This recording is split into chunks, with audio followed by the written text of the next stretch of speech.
ბევრი დადის ეკლესიაში ადამიანი, მაგრამ წყურვილი ქრისტეს დანახვისა ბევრს არ აქვს. აი ადამიანები მოდიან სხვადასხვა პრობლემით. ზოგს შვილი ავად გაუხდა, ზოგს პატიმრობა ემუქრება, ზოგს რაღაც მძიმე აზრები აწუხებს, ან რაღაც სხვა პრობლემები და უნდათ ამისგან განთავისუფლება და ღმერთს თხოვენ.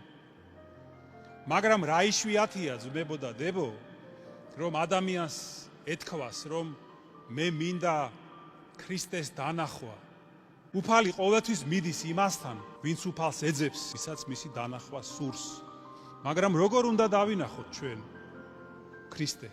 თუ დავიცავთ მის მცნებებს, შევუდგებით მას და გავხდებით მისი მოწაფეები. აი მაშინ ვიხილავთ ჩვენ უფალს. ადამიანი სრულიად იცვლება, სრულიად სხვანაირი ხდება ქრისტეს შეხვედრის შემდეგ, მაგრამ ამისთვის საჭიროა, რომ ჩვენი ცხოვრების მთავარი მისწრაფება იყოს ქრისტეს დანახვა და მასთან დაახლოვება.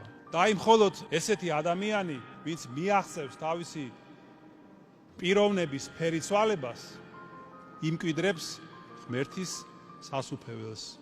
აი ძვირფასო ძმებო და დებო, სწორედ ეს არის ქრისტიანობა. ამინ.